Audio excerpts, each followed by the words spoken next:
Hello and welcome to today's Claimversation. My name is Ashley Sneller with Benekiva, and today I'm joined by Kristen Crook, who leads our customer success team. Kristen, I know you've been on before, but for people who are tuning in for the first time, can you give us an introduction into who you are and why you're passionate about claims? Yeah, absolutely. Hello. Glad to be joining again. I love to talk. Love claims. But yeah, I'm the director of client success, customer success, anything success with our clients. So I'm excited about that. I've got a long background in insurance right out of college and started the insurance. Oh gosh, first notice of loss and claims, house and property. Then came over to claims, fell in love with claims, and definitely fell in love with Benekiva. And that's why I'm here to help the claims process. Amazing. Perfect. So, just some context on what claimversations are. Generally, we look at the intersection between people, processes, and technology because you need all three and you need a good synergy between all three for a great claims process. Today, specifically, we're going to talk about how technology can make room for more empathy in the claims process. Something that we come across a lot when we talk to carriers is just a fear that automation or technology or AI is going to replace their job. I mean, we see articles every day about this, but in reality, there's a lot of times where we see it just make more space for humans to do what they do best in the claims process. So that's what we're going to dig into today. I know, Kristen, this is a really big passion topic for you. It's a silly question to start with, but just to set a baseline, why is it important to keep the claims process human? Yeah. I mean, because that's who we are in claims. I mean, claims is not a process, claims is not a transaction. Claims is a person's life event. I mean, in theory, it's like the saddest thing that could happen to somebody. I mean, or a disability, or it's a big impact on who they are. And we need the technology, to make that space so we can provide the right customer service and have that empathy and rapport. So it'll never replace it. There's no way, because I mean, you're really dealing with the biggest impact in someone's life. Yep, for sure. I always think about that feeling of, you've just encountered a loss of what do I do? Like just feeling at a loss. And there's nothing like a person actually guiding you through that when you have this new mountain in front of you, have no idea how to climb. Yeah. And that's the best thing, is to be able to walk that person through it, to have that space, the capacity when they call in, you can say, how can I help you? And listen and just take as much time as they need to get them through the process. Yeah. Have you ever been in a situation where you've seen a claims process that wasn't human enough? And what difference would it have made if it was more human? Yeah, as a matter of fact, it was just recent. I've been going through some allergy issues, and my eyes were crazy itching and I was dying. And I was calling my doctor, and it was automated on the phone, no problem. I was going through that. And then it was, you have to do everything. There was no, it was obviously, it was a system, and there was no voice, no nothing. I was going through it, I'm filling it out, I'm talking to it, trying to get an appointment. I got an appointment that same day that worked through my meetings. I was like, oh, this is perfect. I go in, it's asking for my insurance. I'm giving it. I'm like, this is cool, man. I've got this. And then it didn't understand my insurance. I didn't get it. I was like, well, that's weird. And I said, hold on a minute. They're going to transfer me. I was like, okay, that's great. I love that you're holding on. That's great. Okay. I get to the person. By the time I finally got to the person on hold, like 20 minutes later, my spot was gone and I could not get into the doctor that day. And I was like, wait a minute. I listened to this automated system. I was ready, doing everything you told me, and I was ready to hit enter. And because the system didn't work 100%, I got me to a person, which I appreciated. But then I had to go a different day. And I was like, darn it, if I just talked to a person, if there was just somebody there available, I could have gotten through. Yep, that's huge. I feel like we all encounter that all the time with just telephones and automated systems. And yes, sometimes you can have gains, but you can't lose the human in the process. I hate when you get transferred and then it doesn't actually go through and you have to start all over again. And hung up on me too. I hung up on me. I was like, man, I had to go back again, keep going. Those things happen. We get it. But it would have been great if it worked the first time. Yeah. I think another piece, this actually ties in really well with the next question I wanted to ask of sometimes technology gets in the way of being human. So in that case, if they didn't have that, they could have given you better service. But I feel like even you've talked about on our last conversation how there are times when in the claims process, you're logging into so many different systems, you're just overwhelmed. You don't have a lot of mental space for people. How do we prevent claims teams from losing that empathy or that ability to connect emotionally as these systems are as our technology improves? That's a really good question.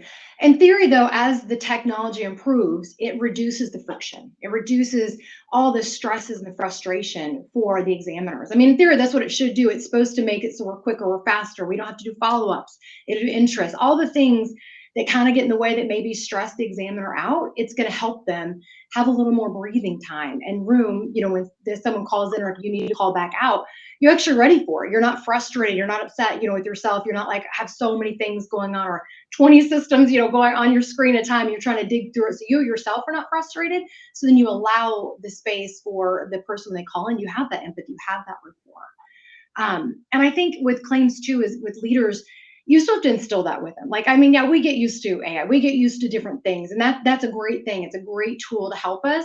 But you also have to remember, empathy, rapport, that you can't hide behind it. You can't hide behind it. Don't forget who you are in the process, because you're hired for a reason in claims. And if you're part of claims, it's because you do have empathy, you do have rapport, you want to be there. And Yeah. so I think that's important too, is, you hired that person for a reason. Now let them shine, let them talk to that customer, let them do their job. Yeah, I love that. That you bring up AI. I know everyone's afraid of, oh no, is AI going to take my job? Do you feel like that's a valid concern when it comes to claims? Not at all. You can't, AI cannot replace compassion and empathy. I mean, it does a good job. Sometimes I talk to it, it makes me feel good. But I mean, really, when you answer that phone, AI can't hear the silence. AI can't hear you crying. They can't hear those things. And that's where we step in. AI is fantastic for so many things. And you can't be afraid of it. It's not, you just have to kind of join with it. Like it's, you just got to go with the flow and just use it to how it helps you personally. It doesn't have to do everything. You don't have to use it if you don't want to use it, but there's great things in it. But just having to remember, like, you still, like, it allows that space for the empathy and rapport. I mean, it can't hear tone, it can't time listening, it can't do the things a person can do. It can just help you have the space and capacity to be able to listen and have that time and not hang up that phone call or not be upset. Absolutely. So, to that point, are there pieces that you feel like we should be using technology to automate and pieces that we need to make sure we keep with the people? Oh man, yeah. I think interest rate, that's my biggest thing. Having to manually do interest killed me always. I'm not a mathematician. Even if I have a calculator, you could get it wrong. You're like, how am I getting this wrong? But interest changes all the time. And for the examiner, it's such a critical thing to do. You have to get that right for the company, for the paying out the person. It's so critical. So if you have a tool that can do that for you, it just alleviates a lot of stress and time, which is important, and you're getting the right thing. And I think also having the right tools can make the leader, the examiner, whoever, have more confidence when they're talking to the person on the phone. Like if I have one screen up and I know who the beneficiary is, I know who the payout is, I know the disability, I know everything. When they call and ask me, I can just say with confidence, this is what it is, A, B, C, and D. And they're like, okay, and they feel good. And what are their questions? How can I help them? If I've got all the tools needed for me as I'm talking to the customer, they're going to feel better. If they're sad anyway, and they call in, they're upset, they're frustrated, they don't know what's going on. And if the examiner has time and the tools to clearly articulate what is going on and what that person needs, at the end of the call, it builds trust. And that is huge, because I mean, nobody trusts insurance. Everybody thinks we don't pay the claim, and that's not it at all. We want to pay the claim. We want to help you.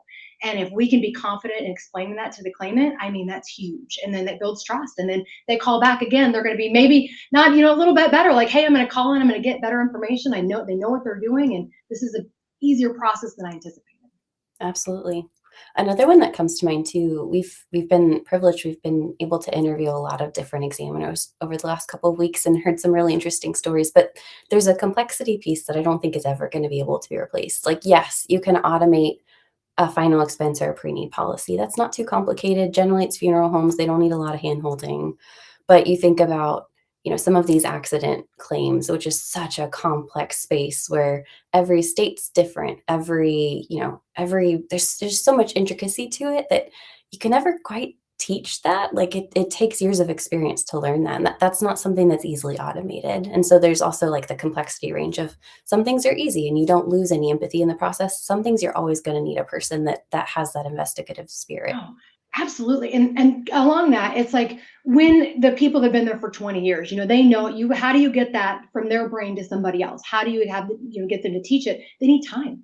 And as busy as claims are, and they're, we want to pay this as quickly as we can, get them out the door. It's like go, go, go all day long. Yep. If you can actually use the technology and give those examiners that have been there time to teach, that's what we need to do. That's what's going to resolve a lot of things in the future. Because you're right, you can't learn everything. You have to teach, someone's got to teach you how to do it, the experience. And if Yep. you've got time to then now, take it from one brand to the other, that's amazing. So, and giving that time back is important. So what I'm hearing then is there are pieces that we shouldn't be spending our time on. I'm sure some of this is even like copying and pasting correspondence from a Word document that should be automated, or calculating interest because you don't want to trust my math. But even things like when you do that, doing it with what you're refilling the time in mind. Like, I'm going to spend that time that I saved working on the complex cases, talking more to claimants, not rushing through it, training my team, making sure that we are building something that is great and will last. Yeah. And along that note, taking a breather. If their burnout is real, and if you get off a claim and it's very sad or very angry, Yeah. customer, it happens. Being able to get up and go to the break room, get up and talk to your friend, your boss, somebody, just to get that out. I mean, it's very important. If claims is very emotional at times, and you need to be able to give that person the time away too. Because it's like it's nice. You have to watch out for the burnout. It's nice to be able to actually stand up and go get a cup of coffee and then come back refreshed, ready to go. Yeah. Seems like what I hear you saying over and over is just people need the gift of time anyway because everyone's running full speed, burnt out from all of the emotions of the day, but you need to give them space. I think you had put it in one of our conversations before of you were always trying to make sure your examiner's cup was full because they're always pouring out. So if we can give them more back in their cup by saving them time so they can have space to breathe after a really hard call, then everyone's better for it, both them and the claimant and the company. Yes. Yeah, because they're humans. I mean, again, just the same. It's like you can't replace who they are with technology. I mean, you can, but it's not worth it. They're human beings. We want to treat them as humans so they can then treat people on the calls, as humanly possible too. So yeah, it kind of all goes full circle. Are there any other, because we're talking about automation and technology, are there any other things that you've seen that help give that gift of time back to examiners? Any other processes people should keep in mind as they're looking at it? And we're always going to say the calculated interest, but follow-ups and stuff like that, letters, follow-ups, that's huge. Mhm. Just any little small thing that clicks, if you can do less of a click, people love that. It's like, oh my gosh, it's like didn't take me 5 times to do this. I don't have to refresh. I don't have to keep doing all these extra things. That just gives back sometimes peace of mind. If you're like, oh my gosh, I hate having to click this, go back to this, go to this screen, go to that screen. Wait a minute, what did that screen say? And I got to go double check again. I would do the same thing, Yeah. triple checking the interest 10 times. And it drives you nuts after a while on a Friday afternoon. You're like, I'm so ready to go, but Yeah. I have 20 more things and I have to stay with it because I can't mess this up. So I think little things like that, anything to alleviate the friction and give back time is so important. And I also think with the letters, we're so used to, the letters, sending them out or redoing it. Sometimes I would see examiners that you go through and reread them. And sometimes it was good to reread them because it wasn't right, or you could add something in there. Like if it was a beneficiary, or if it's something weird, or something you had to like change it out because it was not the norm. And it's like you need to take the time to really write that letter the right way, or even a denial letter. You have the time to do it and go back and actually reread this or say, does this make sense? Am I capturing everything? So that's really important too with denials, or even a letter to the beneficiary if there's something additional you need, to make sure you send the right letter. Because if you Yeah. send the wrong letter to someone asking for the same information they've sent back 10 times, they're going to get real mad. So you want to make sure it allows them, to give enough time to go and double check some of this stuff if we really need to. I think that's important as well. You read my mind because that was actually what I was going to ask you about next is double clicking on. I mean, I've heard cures of, "Oh, I'm afraid to automate that because I don't wanna lose the personal touch of my letter. I don't wanna lose the care and compassion," but it's not a you have to choose either or. I mean, you can start with a template that auto-populates the variables, so you don't have to worry about making a silly mistake about amount or something like that, but then add the personality into it, add the care into it, but make sure that you have the base so you're not making a mistake on accident and making it harder. And that can set a carrier apart from another one. If you take the time to put that in there, even just a sentence about what you talked about, like, I'm sorry for the loss, if it was your dog or your child, or at the end, like, good luck at the I don't know, the sporting Kansas City game, or something you talk about Yeah. with them. It's like if you put a little blurb in that goes a long way. It shows that they're actually a person. You actually cared about the conversation that you had, and you can kind of give back that way. I mean, it's the saddest time is the hardest time for them. So if you can just give back a little bit, it goes a long way. I love that. I don't feel like people talk about that a lot. I mean, we hear all the time, automate your correspondence, automate your document generation, automate, which is good. Like that does save a lot of time, but there's so much value that can still be given to a claimant or a beneficiary by just caring, letting them Got know they're time to not get alone in away. it. Yeah, absolutely. That's huge. Are there any other, from your time as being a claims examiner, were there any other personal touches that you liked to add in for you or your teams in those moments to give more care? I mean, always call. I say pick up that phone call, call that person. Anytime you can do it, call. If you paid the claim, you can call and say, "Hey, man, just so you know, a check's on the way," or any little thing. If you've got the time, people loved that personal touch. Some people did. Some people were like, "Oh gosh, why are you calling?" I get it. It just depends. It depends on what you're doing, but just that time or the time then to be with your examiners, be able to talk about the things and what did you learn today?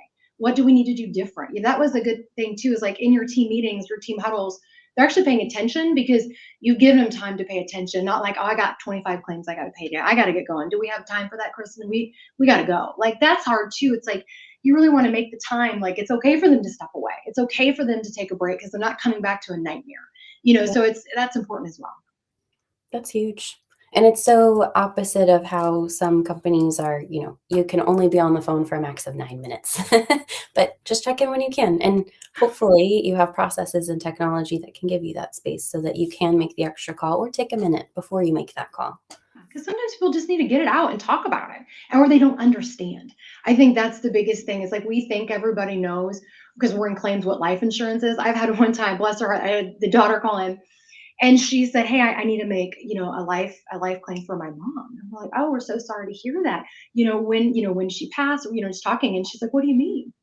And we're like, "Well, your mom, you have to make a death claim, and she passed away." And she's like, "Oh no, I did. She's not. She didn't pass away. She's alive. I just thought I needed to call." And we're like, "Oh my gosh," she just didn't know. I mean, and it was bizarre. I'm glad she got us and to actually make it online. She called a person, but it's just sometimes you don't remember the different generations, or some people understand, some people just don't, and you had to then say, "Wait a minute, let me walk you through this. Like, get back to your agent, who called and you did this," and just little things like that. It's like you think people know something but they Yeah. don't know, and then you're able to help them and not make them feel dumb or anything like that. I mean, she just didn't know, Yeah. and why not explain it? So it's good if you've got the time and capacity, because you don't know who's out there, you don't know what they need, and if you have the time to do it and you can give back, I mean, it's a good thing. Absolutely. I feel like I've thought about it a lot since joining Benekiva. I've never had to file a death claim, for example. And I've thought about it, oh my gosh, I would just be in shock. And I have no idea what to do. I assume I would call them. I don't know anything after that.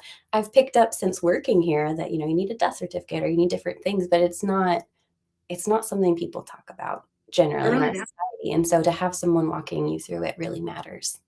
And it matters, have a contingent beneficiary. Don't just have one, because you never know what could happen. And it's like if you're on the car together, well, then what's going to happen?